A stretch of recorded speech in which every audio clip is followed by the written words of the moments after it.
Mukoda returned to the guild to give Elrond the news, but when he walked in, he saw this elf god seemed to have lost his mind. According to Elrond's old assistant, he had been desperately searching for any blade sharper than the previous mithril knife, but had failed so miserably that he was on the verge of a mental breakdown. The good news was that Mukoda now had another mithril knife, and the god of smithing had promised its quality was definitely better than Elrond's old one. Elrond jumped up when he saw it and quickly ran to test if the new knife was any good, and as expected, this knife cut through the dragon's hide smoother than butter.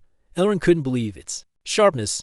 He eagerly demanded Mukoda explain how he got such a godly item. Mukoda, of course, couldn't tell this old guy that he had just been shooting the breeze with the god of smithing and received his power, so he hesitated to answer. Not getting an answer, Elrond was still ecstatic as he got back to work and started processing the earth dragon. However, even with this godly knife, he would still need about 3 days to fully butcher it. Mukoda wondered what he would do in the meantime. He realized he would need a stronger and more epic stove to cook the earth dragon meat, and decided he would search for it on the online supermarket later. Fel couldn't believe he had to wait a few more days to eat dragon meat. He decided to kill time by exploring the dungeon because sitting around was boring as hell. He dashed towards the city gate, but Mukoda immediately stopped him and reminded him that it was impossible. But Fel didn't care. Dora also sided with Fel and eagerly declared that he wanted to see how much of a buff he got from the god of war's blessing. Mukoda still wasn't convinced, but when the adorable Sui also said she wanted to go into the dungeon for a round, he had no choice but to agree. Before they left, they needed to gather some information about the dungeon from the guild receptionist. According to her, adventurers usually take anywhere from 3 days to a whole month to fully explore a dungeon, depending on how many floors they clear. The dungeon here has a total of 30 floors, so she advised Mukoda to bring tons of food, so they wouldn't starve to death in there. She also noticed Mukoda wasn't wearing any gear. She sincerely advised him to get some proper kit first because there were many dangerous monsters living inside. Her advice and warnings made Mukoda realize he really wasn't prepared enough. So, he decided to cancel their dungeon exploration plans for now.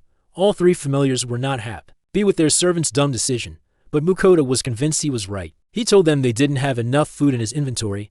He had to prepare plenty of food. Before going in, the pets were pretty weak when it came to food, so they finally caved and followed Mukoda to the shopping district. Mukoda stopped in front of a street vendor and noticed there were many vegetables he needed, like carrots, onions, and cabbage. Everything was quite cheap, so he bought some vegetables along with a lot of spices. But when Mukoda tried to buy some monster meat, he was shocked because it turned out the meat here was sold at sky-high prices. After a whole season of living in this isekai world, this clueless dude finally realized he had been feasting on luxuries that 99% of the people in this world could never afford. After thinking it over, he decided to let his pets hunt their own monster meat, and the servant's job was just to buy a magic stove to cook the dragon meat for them. He hesitated a lot after hearing the price of the stove, but when Fel gave him a dirty look, Mukoda finally pulled the trigger.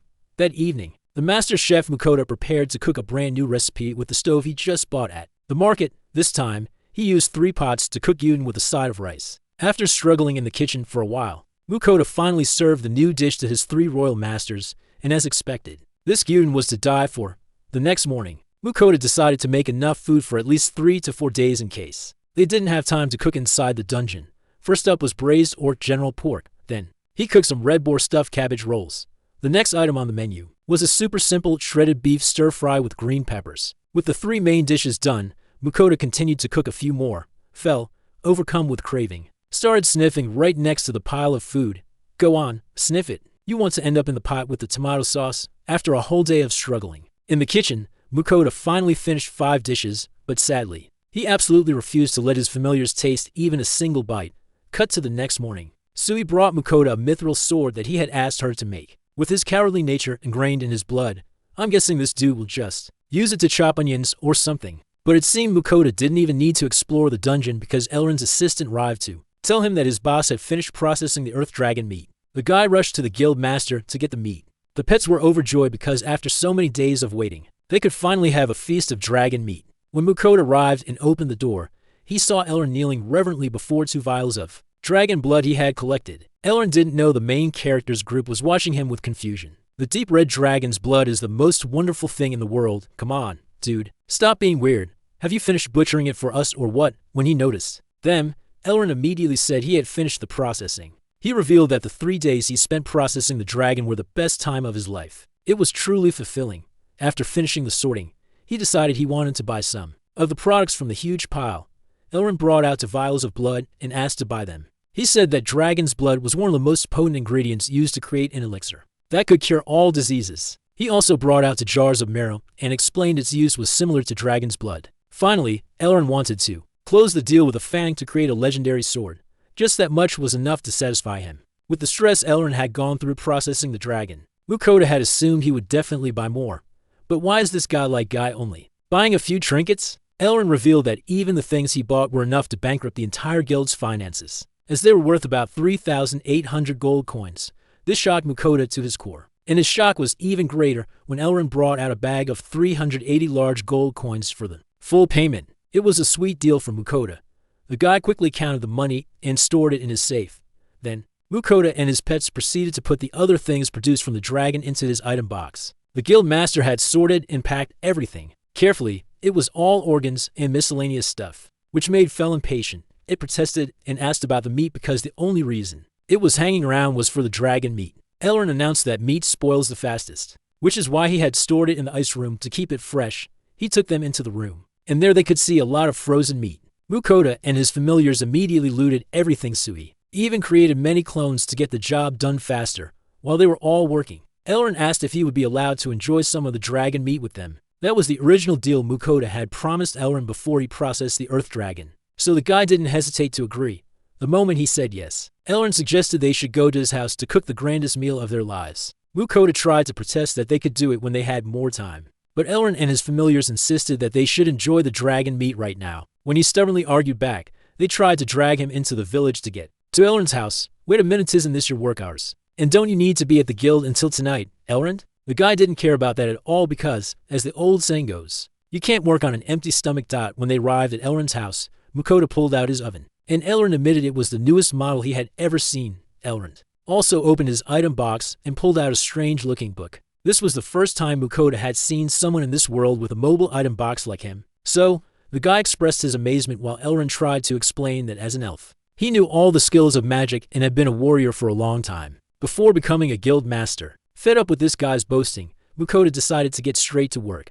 The guy quickly washed all the dragon meat. Then, Mukoda and his pets continued to peel onions and chop vegetables like pros. He took out the tray, placed the meat on it, and continued to cover it with lots of pre-cut vegetables. He drizzled some oil and herbs on top, and now all that was left was to roast it at the right temperature. The aroma of the meat immediately caught the attention of the 3 pets and 1 human. It looks so damn good, boss. Are we about to enjoy the legendary dragon meat yet? Just a few minutes later, the meal was done, and Mukoda was bringing it to the table. He used his skewer to confirm it was cooked through, then proceeded to share it with everyone. As they enjoyed their meal, the guy, after a hard day's work, also took a bite. With this first bite, he felt like an electric current ran through his entire body. The dragon meat was so amazing that it was better than all the meat he had ever tasted before. So this was the reason Fel was so insistent on eating dragon meat. Speaking of Fel, it was ecstatic because this was the first time in its life it got to enjoy the taste of processed dragon meat. It wished it had hunted about 3 earth dragons so they could have a lot more meat to enjoy to their heart's content. But Mukoda immediately shot that down because if they hunted too many, there would be no dragons left to eat. Fel, Sui, and Dora cleared their plates in a flash to ask for new servings before it was all gone. Mukoda also quickly served more, but when it was Dora's turn, the guy wondered, "Aren't you also a dragon? Isn't eating earth dragon meat the same as cannibalism?" But Dora corrected him that it belonged to a different species of dragon. Unless it ate a pixie dragon, it wasn't cannibalism. That sounds convincing enough. Oh, where's Elrond? It turned out, this godlike guy was crying his eyes out in a corner because he got to enjoy the most amazing thing in his life. Not only did he get to process a dragon with his own hands, but he also got to enjoy its meat to the fullest. For Elrond, this was better than going to heaven. Mukoda felt this guy was just overreacting. It's just one dragon. Why are you being so dramatic? They left Elrond's place and headed to their inn. On the way, Fel remarked that it felt so excited and full of energy that it could go into the dungeon and have a blast. The other 2 pets immediately agreed. Mukoda, witnessing this, felt helpless as he had no choice but to comply. But before they went into the dungeon for a long time, he needed to rest and make offerings to the gods to be safe on his journey. So, Mukoda started ordering a lot of items for them using his online supermarket skill. From meat and wine to sweets and cosmetics and perfume, he prepared everything without missing a thing. The gods, watching him do that, were extremely excited. The god of smithing suddenly had a thought and asked if anyone had given Mukoda a defensive skill. They had to protect Mukoda with all their might because if he died, It would also mean they would never get gifts from him again. The group immediately panicked and proposed to Mukoda that they would grant him an absolute defensive skill. But when the god of smithing mentioned this, Mukoda suddenly refused the offer. How many times are you going to refuse my kindness? This time, you have to accept it whether you want to or not, because it's related to the number of offerings from the other world. The next day, he went to the guild to register with his familiars. When they got to the reception desk, he realized it was the same female staff member they had met in one of the previous cities. It's Bianca again. He recognized her and asked why she was here. Bianca revealed the dungeon had been very busy lately, and whenever it got like that, guilds could request help from other guilds around. She looked at Fel shyly and confirmed that she was still as infatuated with him as the first day. Fel didn't care much. It was excited and dragged Mukoda away while Bianca watched in admiration. Bianca wrote a letter to her friend Michaela about the new guild, but what was more exciting was that she had met Fel again, and it still looked as amazing as ever.